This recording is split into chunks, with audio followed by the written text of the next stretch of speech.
नमस्कार, मैं Vishnu Shankar, TV 9 digital Bharatvarsh के मंच से। आज हम आपसे बात कर रहे हैं एक गंभीर विषय के बारे में। भारत के उत्तर में चीन के साथ हमारी सीमा पर दोनों तरफ की फ़ौजें आई टू आई एक दूसरे के साथ खड़ी हैं। तनाव ज़बरदस्त है और ये तनाव शुरू हुआ था 4 महीने पहले, जब चीन ने भारत क्षेत्र में घुसने की ज़रूरत की थी। अब 4 महीने हो चुके हैं और दोनों तरफ से अपनी अपनी पोजीशंस को बेहतर करने के लिए फ़ौजों ने कदम उठाए हैं। इससे तनाव और भी बढ़ गया है। आज हमारे साथ इस विषय पर बात करने के लिए हैं लेफ्टिनेंट जनरल PJS पन्नू, जो एक बहुत ही वेल डेकोरेटेड जनरल हैं। इन्होंने मैकमोहन लाइन, जो कि भारत के नॉर्थ ईस्ट में है, वहाँ पर एक डिवीज़न को कमांड किया है और ये 14वीं कोर के कोर कमांडर थे, जो कि जिस इलाके में भी तनाव है उस हिसाब से बहुत महत्वपूर्ण है। आपका इस बातचीत में बहुत बहुत स्वागत है general Pannu. Thank you Vishnu कि आपने मेरे को मौका दिया कि मैं टीवी 9 भारतवर्ष से बात कर सकूं। आपने जो विषय के बारे में बात की है, ये सिर्फ भारत के लिए नहीं, ये मेरे ख्याल पूरे विश्व के लिए एक ऐसी गंभीर स्थिति है जहां पे चाइना सिर्फ भारत के साथ ही नहीं लेकिन पूरे विश्व के साथ ऐसे बर्ताव कर रहा है जो कि सबके लिए चिंता का विषय बने हुए हैं। तो इसके बारे में बात करना बहुत उचित रहेगा। धन्यवाद जनरल पन्नू। मैं शुरुआत करूंगा ईस्टर्न लद्दाख में अभी जो स्थिति है उसको लेकर के। आपकी राय में ईस्टर्न लद्दाख में इस समय कितनी गंभीर स्थिति है आज की तारीख में? विष्णु, जो मेरे को रिपोर्ट से पता चलता है, दोनों PLA और इंडियन आर्मी काफ़ी जगह पे आईबॉल टू आईबॉल कांटेक्ट में आ चुकी हैं। ये ऐसी परिस्थिति पहले कभी नहीं थी। लाइन ऑफ एक्चुअल कंट्रोल सिर्फ पेट्रोलिंग से डोमिनेट की जाती थी दोनों साइड से, और अपने अपने जहां भी मिलिट्री के कैंप्स हैं वहां से ये पेट्रोल्स आती थी। और कई जगह ये दोनों पेट्रोल्स आपस में इनकी जिसको फेस ऑफ बोलते हैं और मुठभेड़ भी हुई है पहले, और वो प्रोटोकॉल की वजह से उसके माध्यम से इसको हमेशा हल किया जाता था। लेकिन इस साल ये जो परिस्थिति बन गई है, तनाव की परिस्थिति कि PLA ने कुछ ऐसे सेंसिटिव जगह पे आके अपने पहले कुछ तंबू लगाए, फिर प्रेजेंस शो की, और उसके बाद इन्होंने काफ़ी भारी तादाद में अपनी सेना भेजी और वहाँ से वापस जाने का इनका ना कोई इरादा है और ना उसके बारे में कोई बातचीत करने के लिए तैयार हैं। और वो बोल रहे हैं कि ये इलाका ही हमारा है। तो अगर परसेप्शंस की बात करो तो परसेप्शंस होती हैं, और हमने इसको सिर्फ पेट्रोलिंग पॉइंट जो कि हम डोमिनेट करते थे इस इलाके को, और वो भी करते थे, उसका कंप्लीट पैराडाइम ही चेंज कर दिया। तो उसकी वजह से भारतीय सेना ने भी जितने भी प्रोटोकॉल थे उनको छोड़ के, क्योंकि बहुत मौका दिया, तकरीबन 2.5-3 महीने दिए कि हम प्रोटोकॉल के हिसाब से इसको हल करें, लेकिन चाइना शायद किसी मूड में नहीं था, या किसी उनको और ब्रीफिंग मिली हुई थी उनके सीनियर कमांडर्स शी जिनपिंग से, और उस हिसाब से उन्होंने वापस जाने का ना अपने बातचीत ज़रूर की है लेकिन वापस नहीं गए हैं।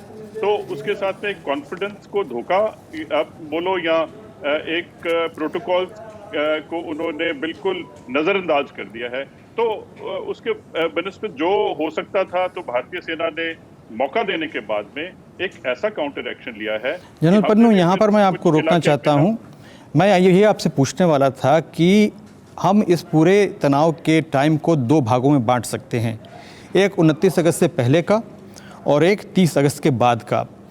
29 और 30 के बीच में जो हुआ, हम उसके बारे में आपसे जानना चाहते हैं, क्योंकि ये इलाका आपको अच्छे से जाना हुआ है। 29 और 30 की रात में आखिर भारत ने किया क्या जिससे कि उसकी पोजीशन इस इलाके में बेहतर हो गई है? नॉर्थ ऑफ पेगोंग त्सो में आपने जो सबको मालूम है कि क्या हुआ कि कई जगह पे PLA आई और उन्होंने कुछ एरियाज को डोमिनेट किया, जिसमें इंडियन आर्मी ने कुछ ज़्यादा रिस्पॉन्स उस टाइम पे नहीं दिखाया। जैसे मैं आपको अभी थोड़ी देर पहले बता रहा था कि उसको काउंटर ऑक्यूपेशन या काउंटर एक्शन करने के लिए 29-30 की रात को इंडियन आर्मी ने कुछ ऐसे डोमिनेटिंग एरियाज जो हैं, हाइट्स हैं, उनको ऑक्यूपाई किया।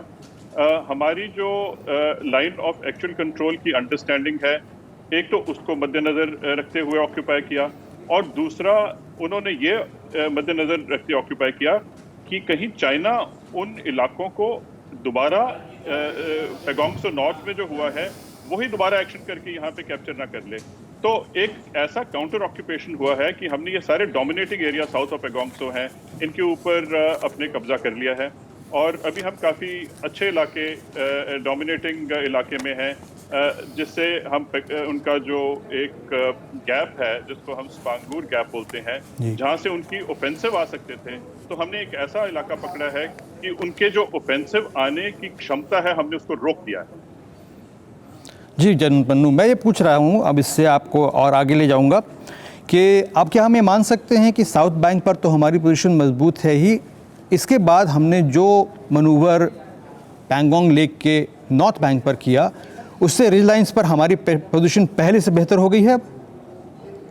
ज़रूरी बात है कि जब एक दफ़े आपने फैसला ही कर लिया है कि आपने अभी काउंटर मैन्यूवर करके ऑक्यूपाई करना है इम्पोर्टेंट इलाकों को, तो नॉर्थ ऑफ पैगोंग त्सो में भी उन्हीं दिनों में जहां पे पीएलए के ट्रुप्स ने फिंगर 4 के ऊपर जो रिज लाइन बनती है वहां पे उन्होंने अपनी डोमिनेशन की और हमारे ट्रुप्स भी उनसे ऊपर जाके जो नया इलाका था उसको डोमिनेट करने के लिए उन्होंने भी अपनी पकड़ बना ली है उस इलाके के अंदर। तो नॉर्थ ऑफ पैगोंग त्सो में भी हमारी डोमिनेशन और टैक्टिकल पोजीशन के हिसाब से हम काफ़ी एडवांटेज पे हैं अभी। तो क्या ये माना जाए कि जो हमने नॉर्थ बैंक के पहले हम डिफेंसिव थे, अब वो सिचुएशन नलीफाई हो चुकी है और साउथ बैंक पे हमारी मजबूत पकड़ जो है उससे चलते चीन इस समय अपने को कॉर्नर्ड फील कर रहा होगा? आप काफ़ी हद तक मैं इस बात से सहमत रहूँगा। जनरल पन्नू, एक खबर और आ रही है लगातार कि चीन की असली नज़र डेप्संग प्लेन्स पर है, क्योंकि वो डीबीओ एरिया में और उसका जो वहाँ से हाईवे निकलता है उसके पास है और वो हमें इस समय पैंगोंग लेक के पास बिजी रखे हुए ताकि उसकी तरफ भारत का ध्यान कम जाए और वो वहाँ अपनी मनमर्जी से काम करता रहे। आपको इसके बारे में क्या कहना है? ये जब दो देशों के बीच में ऐसा तनाव पैदा होता है तो हम एक नैरो विजन से काम नहीं करते हैं कि हम सिर्फ उसी इलाके पे कंसंट्रेट कर रहे हैं जहां पे कुछ एक्शन हुआ है। पहले दिन से ही पूरी इंडियन आर्मी के सिस्टम्स ऐसे हैं, फोर्स डिप्लॉयमेंट और प्लान्स ऐसे हैं कि पूरे नॉर्दर्न फ्रंट के ऊपर जो जो काउंटर एक्शन और जो जो रिएक्शन इंडियन आर्मी को करने चाहिए वो उन्होंने प्लान के हिसाब से और जो मेरे को मालूमात है उन्होंने अपने पूरे एहतियात वर्त के अपनी अपनी जगह पे पहुंच गए होंगे। मेरे को ऐसी कोई चिंता का विषय नहीं लगता है कि हम सारे इधर लगे हुए हैं, ये एक आदमी थोड़ी है कि वही आदमी यहाँ से भाग के उधर जाएगा। हर एक इलाके के लिए अपने ट्रुप्स एलोकेट किए जाते हैं और वो उसी प्लान के हिसाब से उस सेक्टर की रक्षा करते हैं। तो ये सब सेक्टर नॉर्थ है, उसके लिए जो हमारे ट्रुप्स हैं वो ईयरमार्क्ड हैं और ये नहीं है कि वो वाले ट्रुप्स यहाँ से जाएंगे और उधर जाके उनको रिएक्ट करना पड़ेगा। वो ट्रुप्स अलग हैं और मेरे को कोई ऐसी प्रॉब्लम नहीं लगती है कि अगर एकदम कोई देवसांग का फ्रंट खुल गया तो वहाँ पे हमारे ट्रुप्स तैनात नहीं होंगे। मेरा ख्याल वो हमारे ट्रुप्स पहले ही उधर तैनात हैं। जनरल पन्नू, आपने इस इलाके में बहुत दिनों तक काम किया है। ऑब्वियसली आप चीन के साथ भी, वहाँ उनके कमांडर्स के साथ भी आपका इंटरेक्शन रहता होगा। भारत में एक ये इम्प्रेशन है कि चीन भारत को अंडर एस्टिमेट करता है, न सिर्फ एक देश के रूप में हमारी सेना को भी अंडर एस्टिमेट करता है। क्या ये जो राय है ये सही है चीन को लेकर के, चीन जो हमारे बारे में समझता है उसको लेकर के? जब भी हमारी बॉर्डर मीटिंग्स होती हैं, यहाँ पे नहीं जो मैकमोहन लाइन पे भी बॉर्डर मीटिंग होती है, यहाँ जब भी ट्रुप्स का कांटेक्ट होता है और दोनों ऑफिसर्स आपस में बातचीत करते हैं, ये बहुत क्लियर है कि पीएलए को बताया गया है, उनके ऑफिसर्स को बताया गया है कि आप इनको 1962 की कहानियाँ सुनाओ और उनको डिमोरलाइज करो, दबाओ। और बार बार वो ऐसे हमें मैसेजेस भी भेजते रहे हैं हॉटलाइन के ज़रिए और बातचीत में कि आप क्या 1962 को भूल गए हैं क्या। वो हमेशा उकसाना भी चाहते हैं, इंफॉर्मेशन भी लेनी चाहते हैं और दबाव बना के रखना चाहते हैं। इंफॉर्मेशन वॉरफेयर जिसको बोलते हैं, साइकोलॉजिकल वॉरफेयर, जो वो वाला इम्पैक्ट डालना चाहते हैं। लेकिन हमें और हमारी फौज को और हमारे पूरे देश को मालूम है कि वो वाली स्थिति नहीं है कि 1962 में जो हमारी फौज थी, हमारी कैपेबिलिटी थी, हमारी कमांड एंड कंट्रोल और पॉलिटिकल और मिलिट्री ऑब्जेक्टिव्स थे, वो पूरा उनका बड़ी अच्छी से कोऑर्डिनेशन अभी हुआ है। और ऐसी कोई हमारे ऑफिसर्स को जो लाइन ऑफ एक्चुअल कंट्रोल पे उनके साथ बातचीत करते हैं, वो बड़े कॉन्फिडेंस में रहते हैं और उनके साथ मजाक भी करते हैं कि शायद आपकी इंफॉर्मेशन 1962 पे रुक गई है, आप थोड़ा उसको अपडेट करके आइए तो आपको पता लगेगा कि आज की तारीख में भारतीय सेना क्या है। दूसरी बात, उनको अपने ऑफिसर्स को मोटिवेट करने के लिए हमारी सेना को कमजोर दिखाना पड़ता है, नहीं तो वो डिमोरलाइज हो जाएंगे।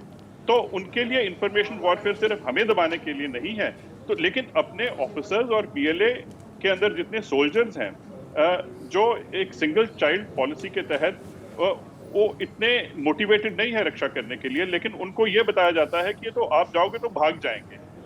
तो वो उनका मनोबल बढ़ाने के लिए और हमें डिमोरलाइज करने के लिए ऐसे बातें की जाती हैं। और उसी वजह से अभी उनको जो एक्सपेंशनिज्म और मिलिट्री एक्शन देने के लिए उनको जो बताया गया है, तो वो ही मान के चल रहे हैं कि शायद अगर वो इन इलाके में आते तो इंडियन आर्मी कुछ ना करती उनका। लेकिन इंडियन आर्मी तो प्रोटोकॉल का पालन कर रही थी, लेकिन अभी पता लगा कि प्रोटोकॉल तो वो पालन नहीं कर रहे हैं, तो सारे प्रोटोकॉल तो अभी खत्म हो गए हैं। अभी तो वही होगा जो दो कन्वेंशनल फोर्सेस आपस में करती हैं। और उन्होंने गलवान से लेकर अभी तक देख लिया है कि हमारा काउंटर एक्शन कितना मजबूत है।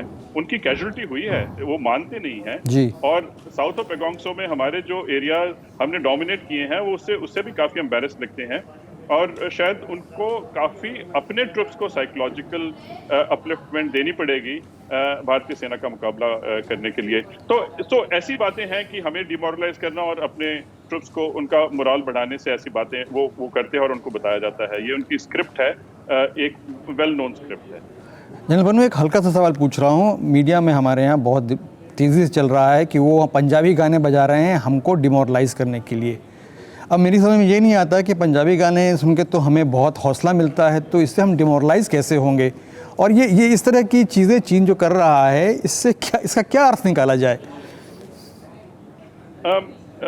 जो पीएलए है और जो कम्युनिस्ट पार्टी है, ये इनका एक आउटलुक ऐसा है कि ये अपने देश को भी एक साइकोलॉजिकल दबाव में रखते हैं हमेशा।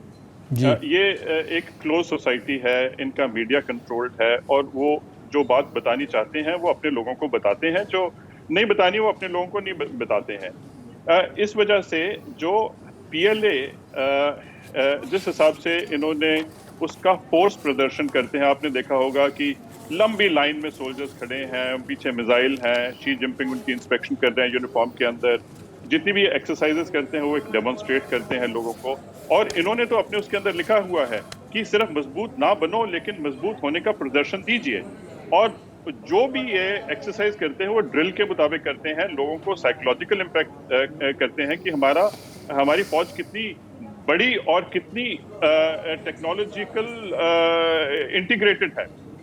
सो इस वजह से अगर वो उनका बेसिक काम है, उन्होंने कुछ साल पहले तकरीबन 50,000 सोल्जर्स को डिमोबिलाइज किया। उनका बेसिकली ये song and drama division equivalent था। इसका मतलब लोगों को जा के ये इंडोक्ट्रिनेट करो कि आप कितने तगड़े हो और आप कितने अच्छे हो। तो indoctrination is a very important formula which they use, and they think that by singing और bye making sort of spectacle through music हमारे ऊपर कोई इम्पैक्ट पड़ जाएगा। आपने देखा होगा कि 1962 में भी वो हाउलर और माइक्रोफोन्स के ऊपर हिंदी चीनी भाई भाई कर रहे थे। वो साइकोलॉजिकली आपको इम्पैक्ट कर रहे थे कि हम आपको कुछ नहीं करेंगे, आप सामने आ जाइए ताकि हम आपको गोली मार सकें। तो ये वो पुराना टैक्टिक्स है जिसको नए मोल्ड के अंदर अभी पंजाबी गाने, उनको पता होगा कुछ सिख ट्रुप्स हैं, क्योंकि कुछ सिख ट्रुप्स गए थे, उन्होंने गलवान में काफी उनको जो हानि पहुंचाई है, काफी कैजुअलिटी हुई है, वहां पे सिख ट्रुप्स थे, और उनको पता है कि इनको बहकावे में लाओ कि हम कितने फ्रेंडली हैं। तो पता नहीं वो गानों में क्या कन्वे करना चाहते हैं, ये शायद उनको भी समझ नहीं है, लेकिन किसी ने उनको बताया होगा कि ये बजा दो, तो वो बजा रहे हैं। पर वो अभी भी सुन त्सू की जो फिलॉसफी है उसके हिसाब से काम कर रहे हैं, जिसमें कहा यह जा रहा है, उनकी बेसिक फिलॉसफी ये है कि युद्ध करो नहीं, बिना किए हुए जीतो। शायद वो इसी को गाना बजा करके फॉलो करने की कोशिश कर रहे हैं। बहरहाल इस इलाके में भारतीय फ़ौज सिर्फ चीन की फ़ौज से नहीं लड़ रही है, एक बहुत बड़ी समस्या मौसम से है। भारतीय फ़ौज को वहाँ मौसम से भी लड़ना पड़ रहा है। आपको वहाँ का एक्सपोजर है, ये बताइए कि ये जो चुनौती है मौसम की, वो कितनी गंभीर है और भारत उसको किस तरह से दूर कर रहा है इस चुनौती को? मैं इस इलाके का सियाचिन ग्लेशियर के साथ तुलना करना चाहता हूं, क्योंकि इस इलाके में ईस्टर्न लद्दाख में क्योंकि इसको सियाचिन ग्लेशियर नहीं बोलते हैं सही मायने में, वो डीबीओ इलाका सियाचिन ग्लेशियर के बहुत नज़दीक है। जी। लोगों को इम्प्रेशन है कि 17 से 19,000 फुट वाला इलाका शायद सियाचिन ग्लेशियर की जो डिग्री ऑफ डिफिकल्टी है, जो वातावरण और इसके टेम्परेचर इतने शायद नहीं नीचे गिरते हैं, लेकिन मैं आपको बताना चाहता हूं कि ईस्टर्न लद्दाख में टेम्परेचर बहुत ज़्यादा नीचे गिर जाते हैं जी। ये तकरीबन -40 -50 डिग्री में चले जाते हैं। और यहाँ पे ड्यूटी करना, पेट्रोलिंग करना और बंकरों में रहना काफ़ी मुश्किल है। लेकिन हमारे troops over period of time इस इलाके में तैनात रहे हैं। सियाचिन ग्लेशियर में हमने मेडिकल रिसर्च से लेकर वहाँ पे जो हम एग्जिस्ट करते हैं और सर्वाइवल की हमें जो एक ट्रेनिंग मिलती है, हमारे पास Siachen battle school, Kargil battle school, ऐसे कई स्कूल्स हैं जहाँ पे हम हाई ऑल्टीट्यूड वॉरफेयर की ट्रेनिंग देते हैं। जैसे हमारे पास हाई ऑल्टीट्यूड और विंटर वॉरफेयर स्कूल भी है। तो विंटर वॉरफेयर और हाई ऑल्टीट्यूड एक हमारे एक ट्रेनिंग का बहुत बड़ा हिस्सा है, क्योंकि ज्यादा से ज्यादा ट्रुप्स हमारे भी हिल एरिया से आते हैं। वो पैदा ही वहाँ पे हुए हैं। लद्दाखी ट्रुप्स हैं हमारे पास गढ़वाली हैं, कुमाऊनी हैं, हमारे पास अरुणाचल के काफी लोग हैं, असम रेजिमेंट में काफी पहाड़ी इलाकों से लोग आए हैं। तो बहुत हमारे जो ट्रुप्स हैं वो वहाँ के ही लोकल बचपन से ऐसे टेम्परेचर्स के साथ वो उनका एक्सपीरियंस है, प्लस हमारी फौज का एक्सपीरियंस है हाई ऑल्टीट्यूड वॉरफेयर में।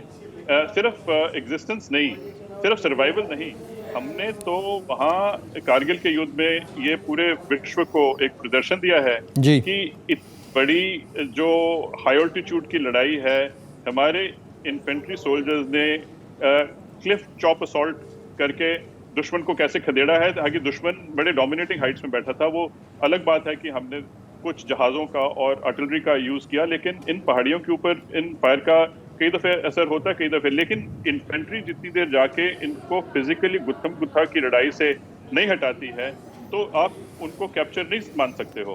तो हमारे जो ट्रुप्स हैं, हमने जो भी लड़ाई के अंदर सीखा है उस चीज़ को ट्रेनिंग में हमने शामिल किया है, और वो ट्रेनिंग और एक्सपीरियंस का मिश्रण बनके हमारी भारतीय सेना जो नफरी में भी बहुत ताकतवर है और एक्सपीरियंस में और ट्रेनिंग में भी बहुत माहिर है।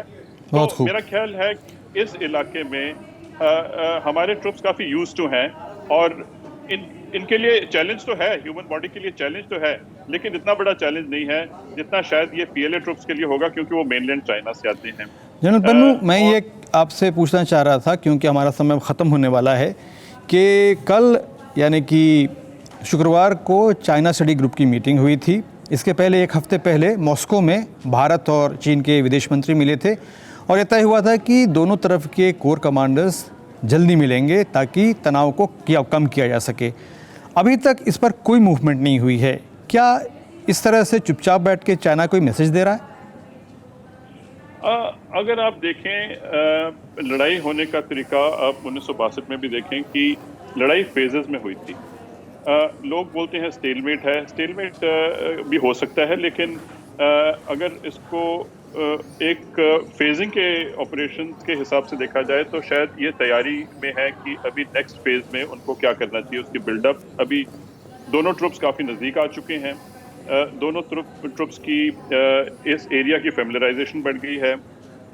अभी उसके अंदर क्या उन्होंने इक्विपमेंट लाना है और कितने फोर्स लेवल कहाँ पे लगाने हैं, उनको दोबारा ऑर्गेनाइज करना है, इसके लिए समय लग जाता है। तो मैं एज अ मिलिट्री नज़रिए से इसको देखूं तो शायद ये तैयारी में है कि अगला मिलिट्री ऑफेंसिव कहाँ करना चाहिए, उसके लिए हमें तैयार रहना चाहिए। बातचीत मेरा ख्याल एक डिले टैक्टिक्स है।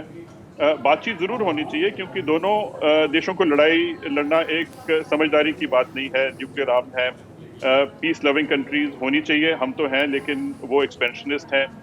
लेकिन जब वो बैकफुट पे हैं आज की तारीख में, तो क्या चीज़ की बातचीत करेंगे? वो बातचीत तब करेंगे अगर वो हमारे ऊपर हावी हैं। आज वो हमारे ऊपर हावी नहीं है, तो जरूरी बात है कि वो हमारे ऊपर हावी नहीं है, तो what is there to talk about? Right. They will only come to talk once they know that they have gone into certain areas which are actually threatening India, and they will talk from a position of strength and not from a position of weakness. General Pannu, मैं आपसे They will 30 have to second talk में from अपना position. Final question रख रहा हूँ। तो जो आप बता रहे हैं उसके हिसाब से भारत तो अपनी पोजीशन डिफेंड कर रहा है और करेगा। China is the instigator, the अग्रेसर। उसके पास इसमें अब इससे परेशानी से निकलने की कोई एग्जिट पॉलिसी आपको दिखती है? 30 second sir. Exit policy Xi Jinping के हाथ में है। इनको मिलिट्री कॉन्फ्रंट्रेशन से निकल के किसी और डिप्लोमेसी में जाना चाहिए, ताकि किसी और विषय पे बातचीत हो और जिसमें बोलो कि ये वाला विषय इसको सॉर्ट आउट कर लो, और वो विषय सॉर्ट आउट करके आप बोलो ठीक है ये तो military confrontation is a secondary issue. This is the only exit policy. The moment you make military confrontation as your primary issue, there is no exit policy. They have to move away from the military confrontation, start sorting out some other problems which they have to identify. Because China is an initiator, तो ये वाला initiative भी China के हाथ में है. Ball is strictly, और आप बोलते हैं कि ये जो problem है ये शी जिनपिंग के पास है कि इसको कैसे हल निकाला जाए, क्योंकि उन्होंने इनिशिएट किया। तो मामले को हल करने की चाबी जब शी जिनपिंग के पास है। जनरल पन्नू, आप हमारे साथ इस बातचीत में शामिल हुए और बहुत इंपॉर्टेंट बातें बताएं, इसके लिए आपका शुक्रिया। उम्मीद है आपसे आगे भी बात होती रहेगी। आप अभी TV9 भारतवर्ष डिजिटल पर देख रहे थे आर्मी के रिटायर्ड जनरल PJ पन्नू के साथ हमारी बातचीत चीन और भारत के बीच चल रहे तनाव के ऊपर। हम आगे भी इस तरह की इंटरव्यूज़ आपके लिए लाते रहेंगे। उम्मीद है आप हमारे साथ जुड़े रहेंगे। बाकी खबरों के लिए आप हमेशा जुड़े रहिए TV9 भारतवर्ष के साथ। धन्यवाद। न्यूज़ टॉप 9 रोज सुबह 7 बजे और शाम 7 बजे सिर्फ TV9 भारतवर्ष पर।